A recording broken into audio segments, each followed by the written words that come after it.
Hello, family and friends, and kids and grandkids, and those of you who know me by my first name, Jimmy. I just love the TV show BattleBots. My wife and Judy and I, we watch it all the time. And I was wondering, how in the world do they build these things? I know they're radio controlled, but what about the electronics involved? Well, ladies and gentlemen, I'd like to present to you Mykey, my first robot. Come on over, let me show you some of the controls I've learned about how to put him back together again, how to put him together. Now these here are cordless drills. I watched a video by Team Captain John. He is a BattleBot champion at Extreme Robots. And I watched his videos and he showed a video of how to use cordless drills to make a BattleBot.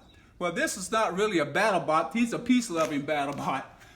Also, there's another video that I watched. His name is Wes from a YouTube channel, Wes Lindsey B. He had a video, and Wes made a radio-controlled lawnmower. And I watched his video several times, and I was inspired by these electronics because that he used, pretty close to being the electronics that he used on his lawnmower. And I had some questions about how you wire up the servo motors, how you wire up the step-down motors. And I emailed Lindsay, and she was so sweet. She emailed me 3 different times, because I had 3 different questions about wiring the servo and the stepper motors. And she emailed me back.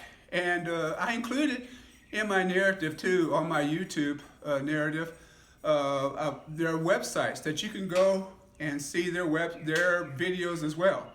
So without anything further ado, I love people when they say that. Let's turn on the switch. Here's a toggle switch that I got turning on everything. I stole this from my wife, it's a little food container. And we're blinking. All right. Now right here, I put lights on him. These lights here, they're actually ping pong balls. My wife Judy did the artwork, and I drilled a hole behind here, and I put a red, green, and blue blinking LED light. So I don't know if you can see it very well, but his lights are working though. Here they are. Also, Wes at hashtag #MeantToBeLindseyB, he used a FlySky remote control and receiver. So I pretty much used all the information that I learned from Wes and his electronics from his lawnmower, his radio controlled lawnmower, and I pretty much used the same, pretty much. And so anyways, let me stop talking and let's start working here, okay? All right, ladies and gentlemen, this is Mykey, M-Y-K-E-Y. I know it sounds kind of funny, kind of stupid, but I think it's cool.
Mykey, where are you going? I think he wants to go out to play. I said, Mykey, come here. Come here. Where are you going? Mykey. All right. Are you having fun? You're not? Would you like well, how about lunch? You want lunch? How would you like a tuna salad sandwich? No? How about a bowl of cereal? No? How about a grilled cheese sandwich? All right. Well, ladies and gentlemen, this is Mikey, my first robot. I'm 63 years old and got inspired by Wes and Lindsey and John, and I'm entirely grateful to these people. And I built my first robot. So I'm going to get Mikey some lunch. And I appreciate you watching. And thank you, Wes and Lindsey and John. I'm forever grateful. I'm 63 years old and I built my first robot. So I'll see y'all next time. I'll see you next time. I'm my cameraman, don't follow me. I'll see you next time, and I appreciate you watching. Thanks again. Bye-bye.